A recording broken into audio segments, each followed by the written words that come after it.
Recibo, como siempre, con mucho interés, con mucho respeto, a doña María Paula Romo, doctora, ministra del Interior, buena amiga de esta casa, a quien conozco de mucho tiempo a esta parte. ¿Cuánto tiempo nos conocemos, María Paula? Diego, buenos días. Serán unos 15. 15 años, ¿no? Probablemente, sí. Sin ánimo de bajar su autoestima, María Paula, no. Creo que el ejercicio del cargo le ha desgastado, le noto algo desmejorado o estoy equivocado. Diego, es muchísimo trabajo todos los días, lo comentábamos cuando cruzaba la puerta y hay días de menos sueño, efectivamente. Pero bien, es un trabajo pesado, no es una tarea fácil. El ministerio que está a mi cargo pues tiene una serie de complejidades. Sin ningún descanso, los fines de semana son más complicados, los feriados, me refiero en particular a los temas de seguridad, por ejemplo. Así que es un trabajo muy demandante, ¿no? Tal vez también es la edad, Diego. Ayer cumplí 40 años. Así que me está viendo con el golpe del cumpleaños. Usted es muy joven, qué envidia, 40 años. ¿Cómo le va? Me acuerdo que cuando cumplí 40 años con mi compadre Esteban Cordero, un tipo formidable, y nos pegamos una chuma. Estábamos destrozados por los 40 años. Y ahora, qué maravilla. Entiendo que esa suma de tareas determina, María Paula, que usted no esté en la comitiva del presidente en el viaje a Chile. Por ello, 14 ministros tendrán gabinete bilateral en Chile.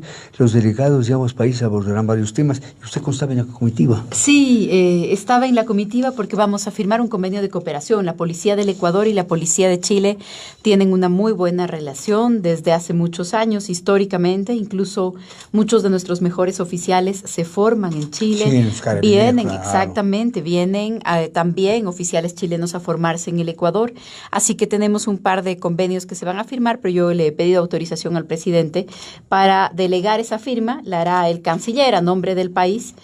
Para yo poder permanecer aquí los 2 días que dura el viaje del presidente. Qué duro. Porque bueno, creo que puedo ser reemplazada en el acto protocolario y aquí hay mucho pendiente. Así muchas cosas en me quedo por aquí. Irreemplazable. Muy bien, María. No sé si reemplazable, pero voy a ser más útil acá. El tema, en principio, crisis del sistema carcelario, pero hay noticias que deben ser necesariamente comentadas por usted. Primera página de la hora del día de ayer, 4 de junio. Se busca a Vinicio Alvarado. El exfuncionario está prófugo y bajo la mira de importantes oficiales de la policía. Páginas interiores de la hora. Vinicio Alvarado se hizo humo. El prófugo exfuncionario cercano a Correa aparece en el cuaderno de Pamela Martínez. ¿Están tras la pista de Vinicio Alvarado, Paula? A ver. Sí, Diego, tal vez lo sea importante... profundamente sincera, porque hay un gran interés por la entrevista, ¿no? Tal vez lo más importante es poner esto en un contexto, ¿no es cierto? Porque decir que Alvarado se hizo humo solamente es no decir que ese mismo día se capturó a Alexis Mera y a María de los Ángeles Duarte y unos días antes a Pamela Martínez. Hoy día Mera, Martínez están privados de libertad.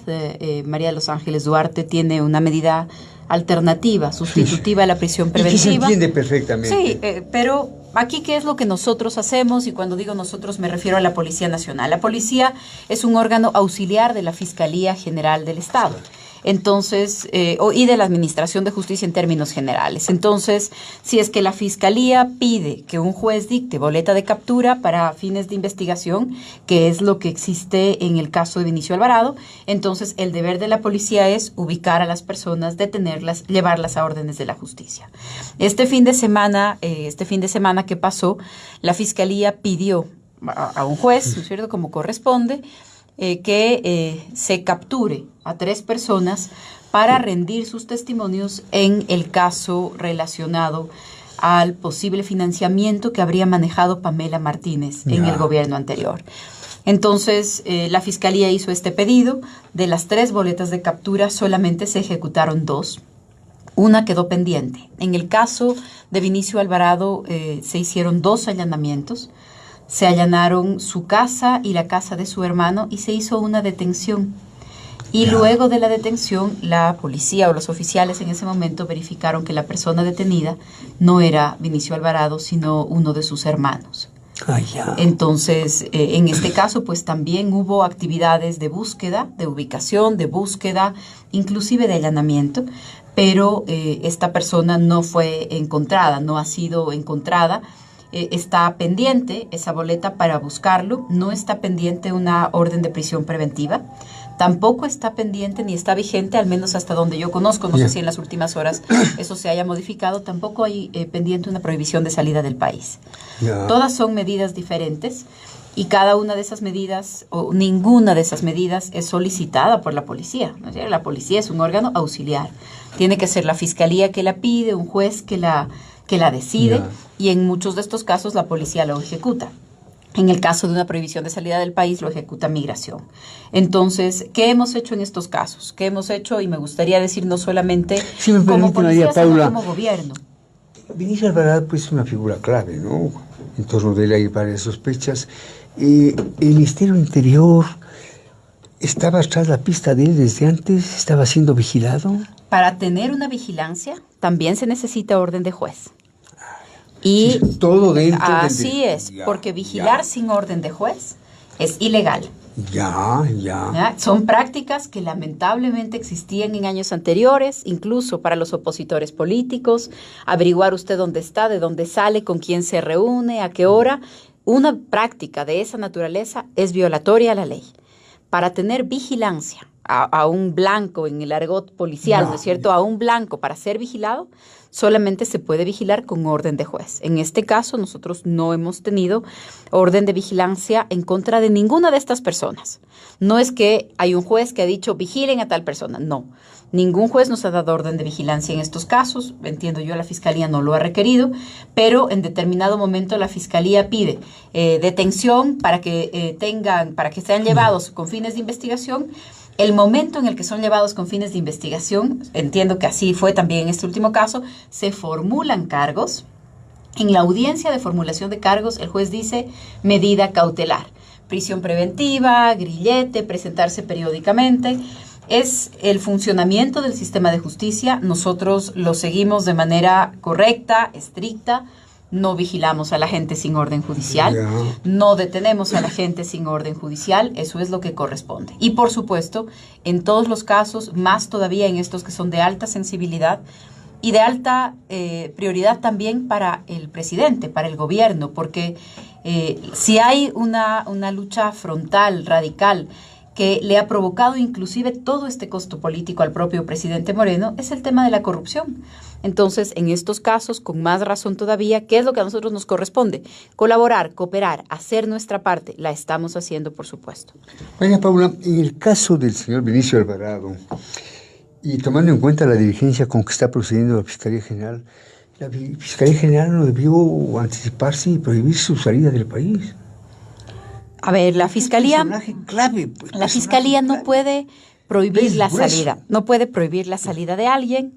Qué bueno que explicación para sí, el público. No, es fundamental, porque también yo creo que tenemos muchos años de una pedagogía terrible, en donde creíamos que todo dependía de una sola persona. O sea, que el presidente decía, que el presidente mandaba a coger a alguien o que prohibía que alguien salga. Eso no es así. La Fiscalía no puede pedir, la Fiscalía solamente le puede pedir a un juez, y el juez puede ordenar. Desconozco si es que en estos casos la Fiscalía tiene pedidos previos. Lo que puedo decir es que el juez no ha ordenado, ¿no? Creo yo que la Fiscalía ha actuado con mucha celeridad, porque efectivamente, después de la detención de Martínez, unos pocos días después, se han producido nuevas detenciones. Entiendo yo que el caso avanza de manera apropiada, de lo que conozco, ¿no es cierto?, que es lo que todos conocemos. Pero si, por ejemplo, viene un fiscal, lo digo en términos generales y como abogada, si viene un fiscal y dice, mire, toditos estos señores son sospechosos porque yo creo que han estado participando en este tema, prohíba a todos la salida del país, lo más probable es que un juez diga, muéstreme la vinculación de cada uno con algún delito. Pruebas por delante. Para yo poder limitarle a alguien, ¿no es cierto? Entonces, entiendo también la sensibilidad que existe en el país, que cuando alguna de estas personas agarra un avión, ya todo el mundo dice, se fugó. No se fugó, porque si no tiene una prohibición de salir, puede salir. Así es. Entonces, y entiendo yo que en las prohibiciones de Alvarado haya salido fuera del país. No conocemos, lo estamos verificando evidentemente, pero creo que si es que ha salido del país, lo habrá hecho, que será como su hermano, ¿no es cierto? Ese sí se fugó.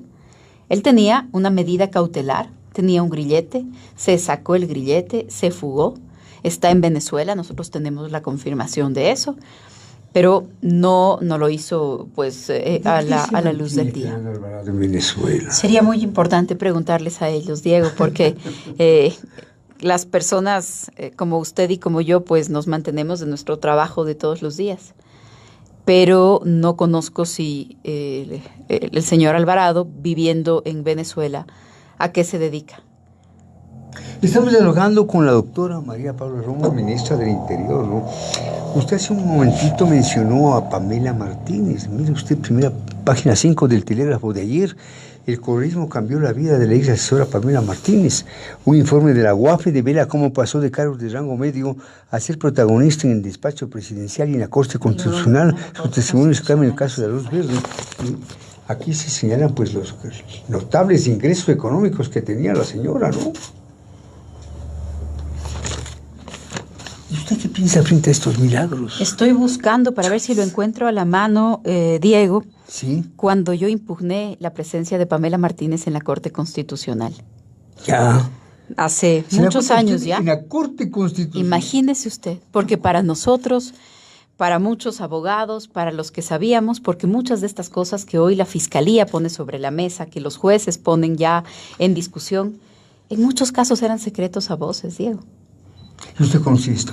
Pero a ver, todos los manejos que había en la Corte Constitucional anterior, si es que usted le pregunta a cualquier abogado, le va a decir que todas las preocupaciones, todo lo que pasó, usted recuerda a ese secretario de la Corte que salió corriendo, que las cámaras le perseguían por un caso en particular. No era una cosa que era escondida, ¿no es cierto? Y creo yo que en este caso, por eso ahora andaba en búsqueda para ver si encuentro la fecha exacta en la que yo no solamente cuestioné, impugné, porque en esa época habían estos procesos de concurso, de designación, y la presencia de Pamela Martínez, luego de su cercanía, además, al expresidente Correa, era cuestionable y muchas personas la cuestionamos. Creo que su propia confesión, ¿A esta señora? no recuerdo haberla conocido personalmente, no, Diego. No sé si es que tal vez en algún evento, en algún tema, probablemente juramentó ante la Asamblea Nacional, pero conocerla no la conocí. Si es que la encuentro en la calle, tal vez no la reconocería. Pero Sí. ¿Tiene el dato? Lo buscaré, no lo tengo aquí a la mano, pero en realidad, aquí está, en el 2015. En el 2015, que ahí fue cuando se nombró, ahí fue precisamente, aquí está la publicación, ¿no es cierto? La nombraron jueza de la Corte Constitucional y yo decía, mire, pasó de asesora 1 del presidente Correa, porque estaba el registro ahí, presidió la comisión que seleccionó a la Corte Constitucional.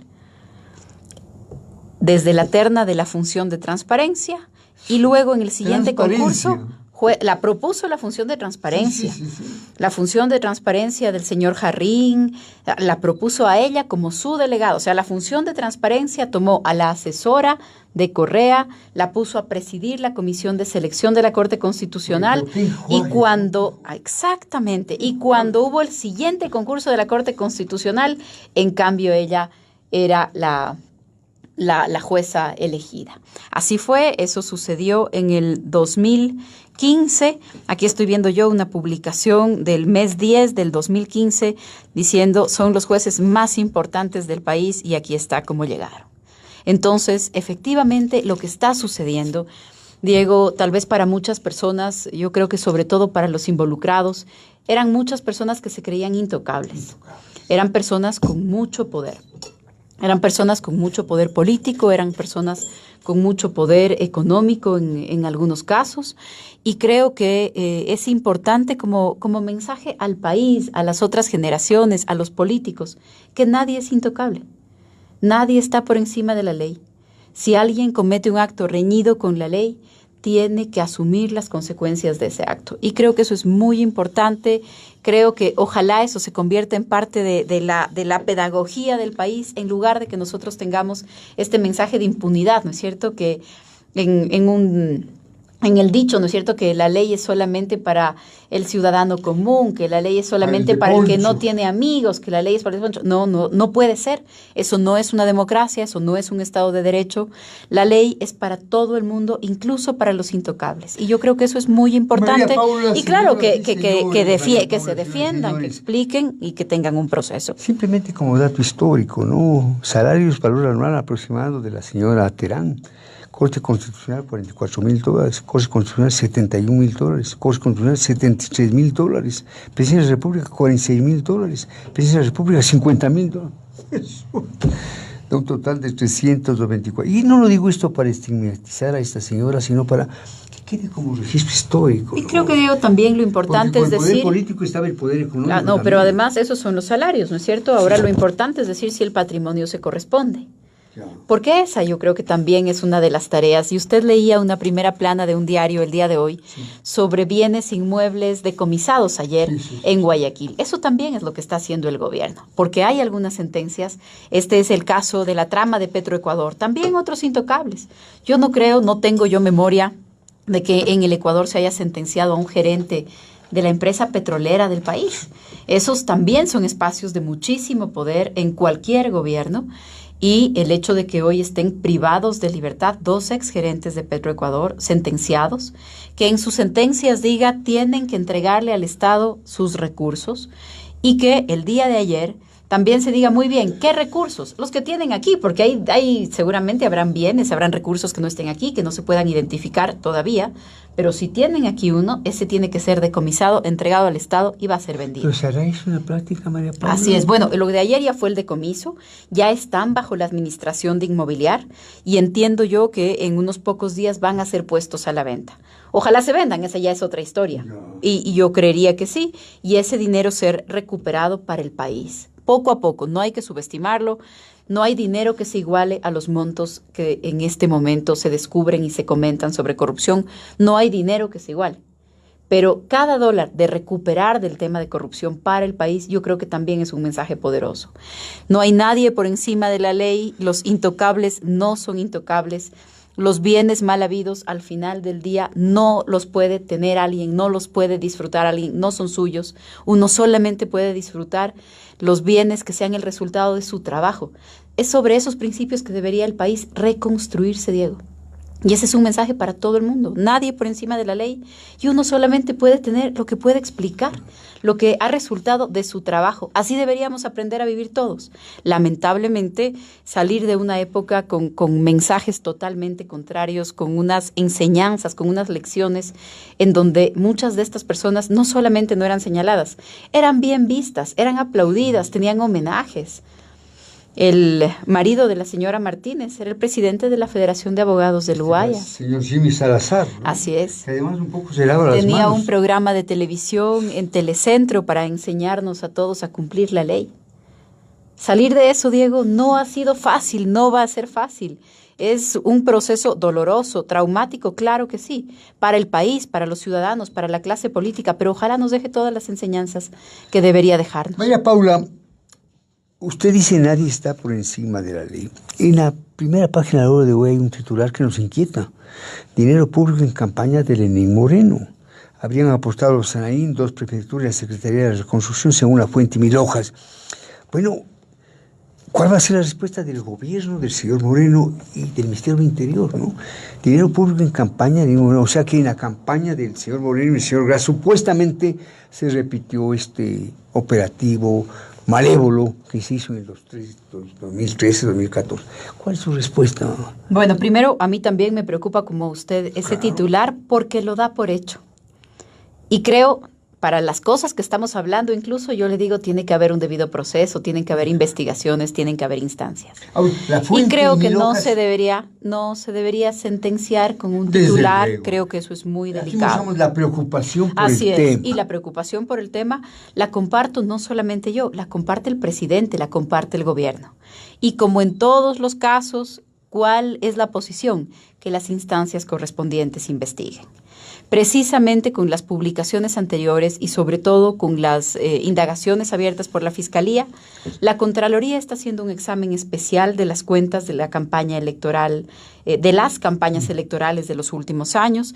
El Consejo Nacional Electoral está haciendo también una investigación, no desde ayer, lo tienen desde hace más o menos un mes abierto. La Fiscalía está investigando estos casos, que se investigue todo lo que tenga que investigarse, Diego. Nadie va a estar por encima de la ley. Nadie está por encima de la ley. En el caso del presidente Moreno, el vicepresidente que ganó con él las elecciones está privado de libertad. El presidente no ha intentado cubrir nada, no ha intentado tapar nada y no lo va a hacer. Al tenor de lo que la lectura que hizo Oscar esta mañana en el noticiero, el presidente Moreno supuestamente conocía de todos estos aportes del sector privado, del sector público, ¿no?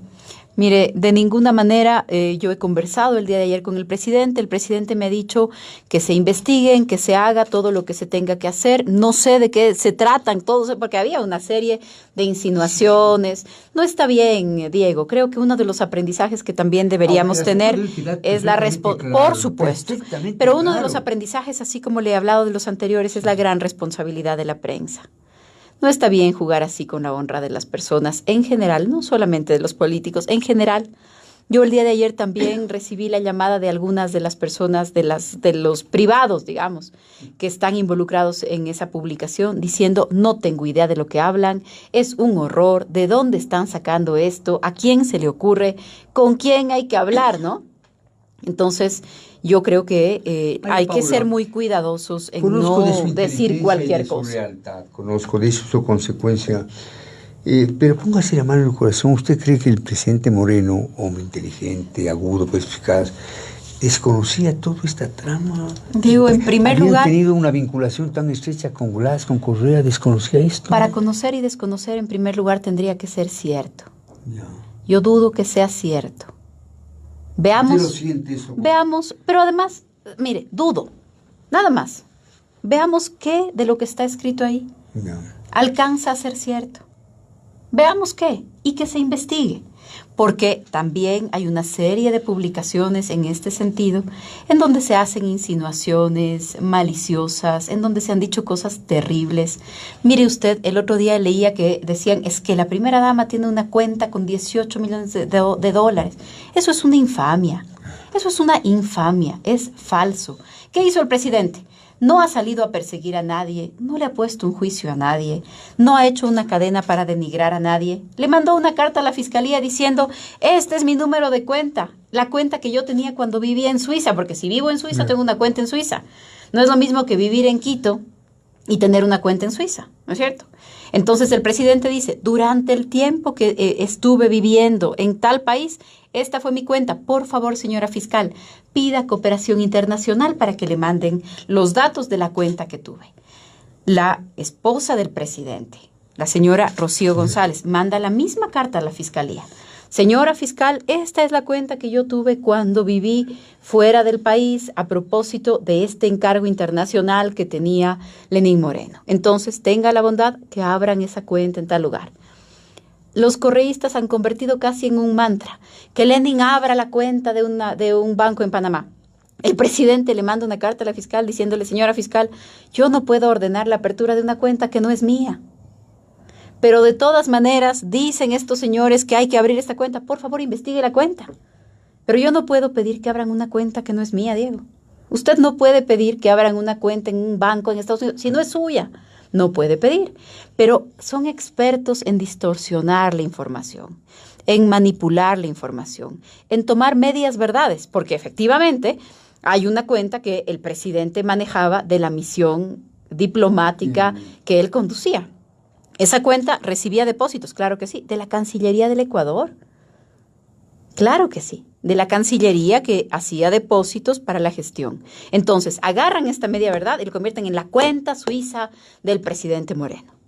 Por eso creo que también tenemos que ser muy cuidadosos. Durante años fuimos entrenados para esta manipulación de la información. Lo que ha dicho el programa esta mañana es que este asunto Tiene que ser investigado, por supuesto, por supuesto. Oiga, Y esa es la sí. posición del gobierno, es la posición del presidente. Cualquier cosa tiene que ¿Cómo ser es el talante investigada. del presidente, el Bien. talante de la señora esposa? Bien, muy bien. El presidente en un momento sale de viaje a Chile, Sí, sí. tiene esta visita, creo que también se van a lograr cosas importantes. El gobierno ha logrado hacer cosas extraordinarias, Diego. Hay cosas La positivas, reconstitución democrática institucional le provoca mucha confianza al presidente, porque eso es lo que el presidente siempre repite. Dice, miren, si hemos luchado tanto para tener instituciones, es para esto. Que si alguien hace alguna insinuación, que si alguien hace alguna acusación, que lo revisen las instituciones que están a cargo. Si hemos luchado para que exista una fiscalía que pueda hacer su trabajo, que no hayan presiones de la justicia, si nunca hemos llamado a un juez, es precisamente para tener la garantía de que el que tiene que hacer su trabajo lo haga. Y el que nada debe, nada teme, entonces que investiguen, que hagan, que nadie se ponga nervioso. Así debería ser. Y si tenemos instituciones independientes, democráticas, que le han costado mucho al país, que le han costado mucho al gobierno. Yo, que como usted sabe, no fui parte de la campaña, no fui parte de la primera época del gobierno.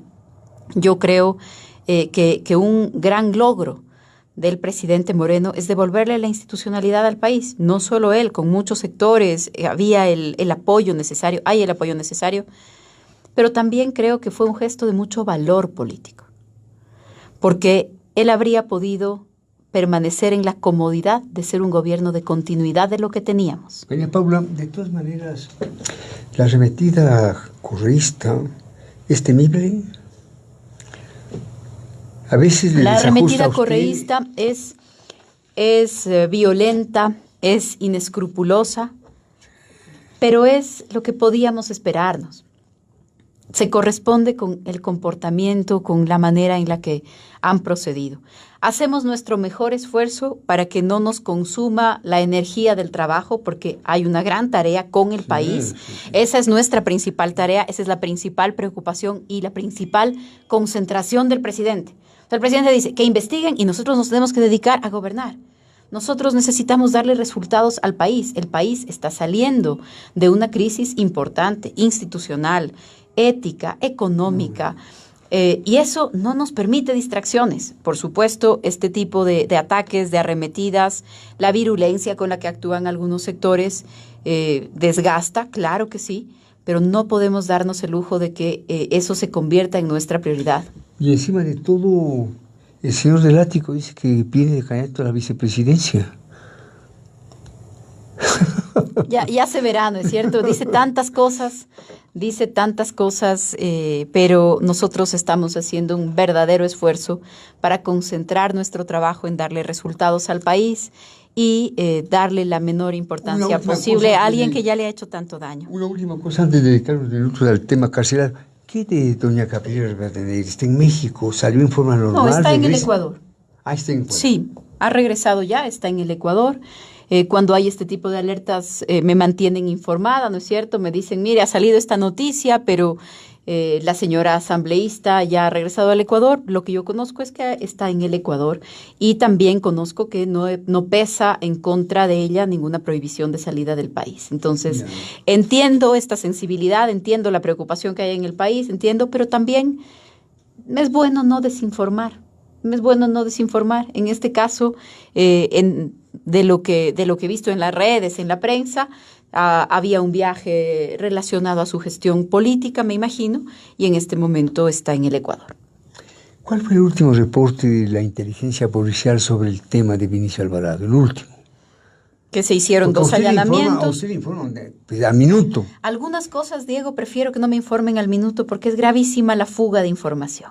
Ya. Entonces, si hay una orden de la fiscalía, si hay un pedido, si hay una orden de juez, yo digo, hagan lo que haya que hacer. Yo no quiero saber en qué calle está, quién está. Hagan lo que tengan que hacer y cuando hayan hecho su trabajo, pásenme un informe. Evidentemente pedí un informe luego de estas capturas para saber qué se había hecho en el tema Alvarado y ahí recibí esta información que yo le he comentado hace un momento. Se allanaron 2 casas, incluso se detuvo a una persona, se verificó su identidad, no era el señor Vinicio Alvarado, era uno de sus hermanos, por lo tanto no había una boleta de detención en contra de él.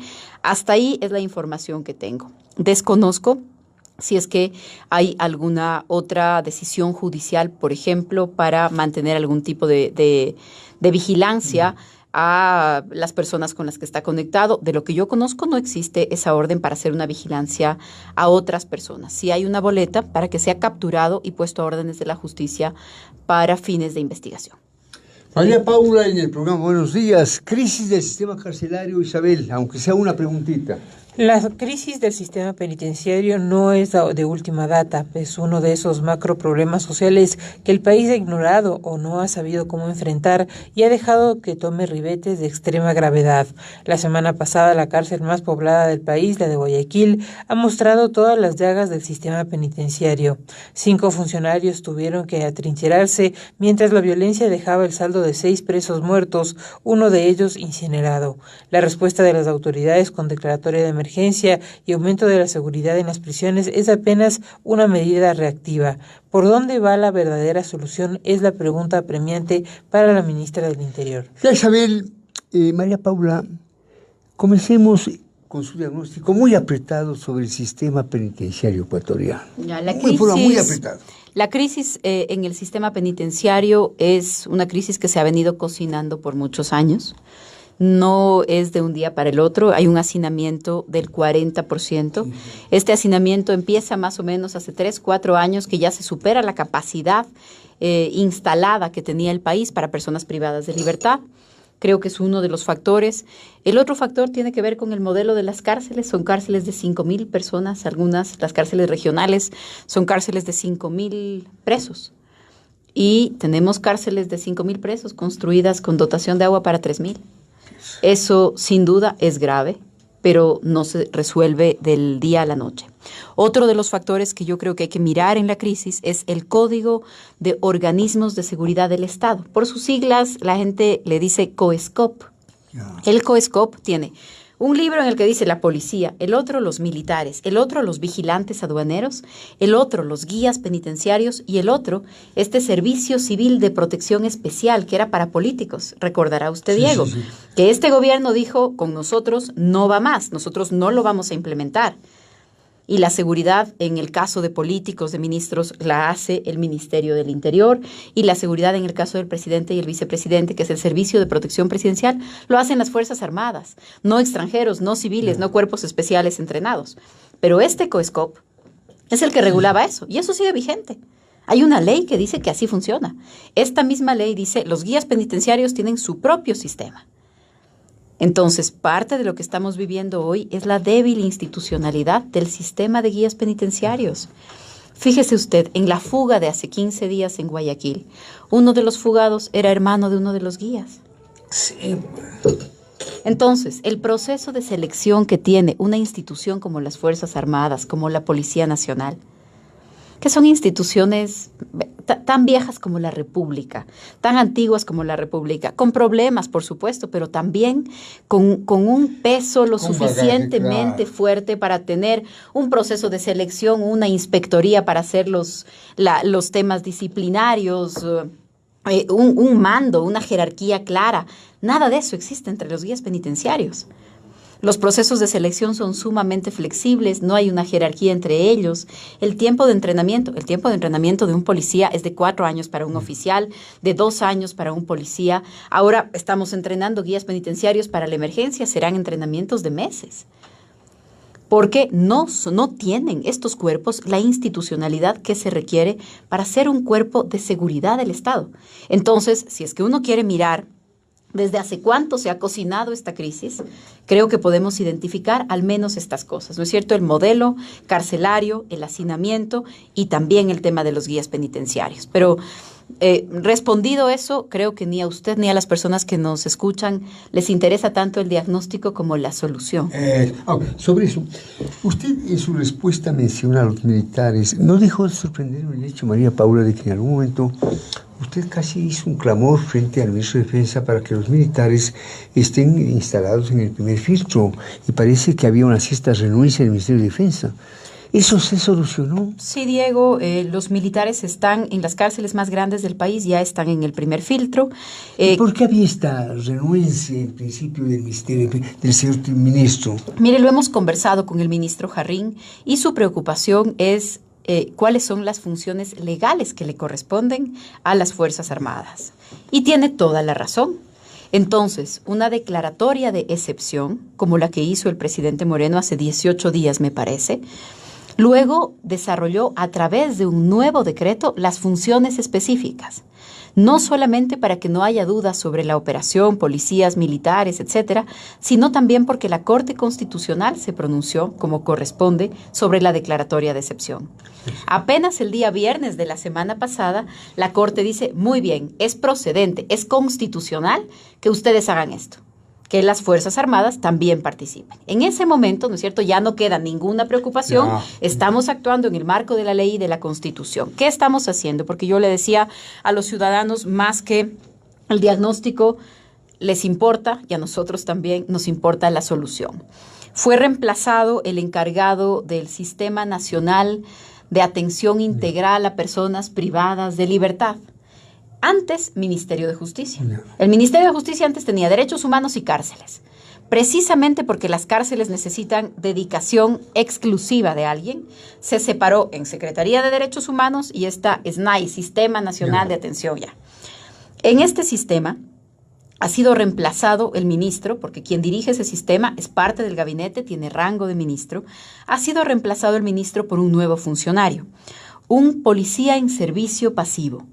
¿Por qué? Porque en este momento el enfoque que necesitamos irremediablemente en las cárceles es un enfoque de rehabilitación, pero sobre todo de seguridad. Entonces, el ministro anterior tenía un enfoque de legalidad, de rehabilitación, está bien, pero la crisis actual de las cárceles nos exige tener muy claro el tema de seguridad. Entonces, Edmundo Moncayo, que es el nuevo encargado, es un general con 35 años de servicio en la Policía Nacional, con una excelente hoja de vida, abogado, con una maestría en administración, que tiene el conocimiento suficiente para poner en marcha, por ejemplo, la carrera para los guías penitenciarios, que quede clara la jerarquía, la disciplina, el sistema tendrá su equivalencia de ascensos, de premios, de recompensas, porque ponemos en un tema tan sensible y tan susceptible a contaminarse a personas con salarios de $500, $600. Entonces, hay que buscar soluciones integrales, pero por un lado esto, pero mientras esto se logra, se forman nuevos guías penitenciarios. Lo que ha dicho el presidente, esta no es una crisis de un ministerio, no es una crisis de los centros de rehabilitación, es del país, es del Estado. Entonces, a esta secretaría hay que darle, a este sistema hay que darle todo el apoyo. Desde la Policía Nacional, nosotros vamos a colaborar con 3 instalaciones diferentes en distintos lugares del país para la formación de los guías penitenciarios en nuestra infraestructura, también con una parte de los instructores para la formación de los guías penitenciarios. También en la seguridad, en los pabellones de alta seguridad, de máxima seguridad que hay en las cárceles regionales. A estas cárceles regionales han sido trasladados los 100 privados de libertad que tienen un comportamiento más conflictivo dentro de las cárceles. Están identificados, han sido trasladados ya. El día de ayer hemos hecho los últimos traslados, han sido trasladados. En estos lugares el GIR está haciendo la seguridad, en esos pabellones. O sea, los guías penitenciarios en la cárcel, en los pabellones de alta seguridad, la policía. María Paula, a la luz de lo que usted manifiesta, y vamos terminando, ¿se justifica la desaparición del Ministerio de Justicia? Yo creo que sí, si es que se logra especializar estos dos brazos. Por un lado, derechos humanos, por otro lado, cárceles. El tema cárceles, Diego, es tan delicado, es tan grave, es tan lleno de problemas, que termina comiéndose todo. Entonces, si se mezcla el tema cárceles con algo más, el algo más va a quedar en segundo plano. Yo creo que es importante que tengamos una instancia dedicada exclusivamente al tema cárceles con el apoyo de todos, evidentemente. María Paula, terminamos en forma muy concreta para que todo quede muy claro. ¿Cuáles son los graves problemas estructurales que arrastra el sistema penitenciario y que no han recibido debida atención hasta el presente? Como yo le decía hace un rato, hacinamiento, infraestructura y guías penitenciarios. A esto tal vez sumarle el tema de la justicia. Tenemos que decidir si queremos que todo termine en cárcel, ya como país, si todo tiene que ser cárcel, si todo tiene que ser privación de libertad, porque de ser así no habrá cárcel que nos aguante, ¿no? No habrá cárcel que sea suficiente. Seguramente hay cosas que se pueden resolver con medidas alternativas, con trabajo comunitario, los temas menos graves, evidentemente. Las autoridades penitenciarias vienen y van. ¿Qué perfil técnico se requiere para un área tan delicada? ¿Cree que es un trabajo para coroneles de la policía?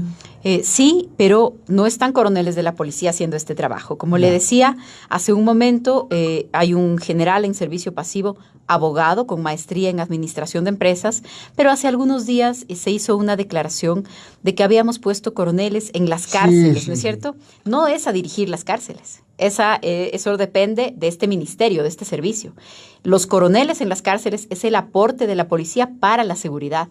Es decir, no solamente mandamos un grupo de policías para respaldar el tema de seguridad en esa cárcel, sino que en cada una de esas cárceles ponemos un coronel al mando de ese grupo de policías para coordinar con los directores. Muy bien.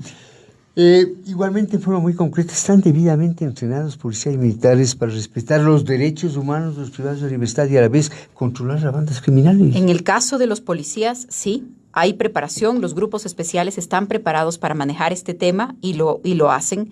En el caso de los militares, no, la formación de los militares es distinta. Por eso los militares no están controlando bandas criminales y tampoco están en contacto con los privados de libertad. Los militares están haciendo vigilancia del perímetro y haciendo el primer filtro. Me explico. Ahora que terminemos le voy a mostrar las fotos de las últimas requisas. Pero si hacemos una requisa al día, en esa requisa al día siguen saliendo armas, cuchillos, machetes. Si es que siguen saliendo de esas requisas, significa que siguen entrando. Entonces, el tener un control extra, un control cruzado de militares en la primera puerta para revisar a los propios policías, a los guías penitenciarios, a los administrativos, eso nos va a permitir un mejor control de lo que está entrando en las cárceles. Ahí están los militares, no están tratando con los presos. ¿Tiene el Estado, en definitiva, políticas de rehabilitación social, María Paula? Sí, y se está trabajando en eso. Hay una política de rehabilitación social y yo creo que estamos actualizándola porque la realidad que tenemos, ¿no es cierto?, también nos obliga. No es solamente un tema de rehabilitación, es un problema de bandas organizadas, también es. Muchas veces las disputas en el territorio se dan dentro y fuera de las cárceles y también algunos de estos picos de violencia tienen relación con el fuerte control que estamos haciendo dentro y fuera de las cárceles, porque tiene repercusiones, ¿no? Si es que se tiene cierta permisividad, si es que se tiene ciertos arreglos, distribución de espacios, etcétera, tal vez no tenemos estas escaladas, pero cuando se retoma el control dentro y fuera de las cárceles, lamentablemente también hay estos estallidos. Una última cosa, la ecuatoriana es una sociedad cada vez más violenta.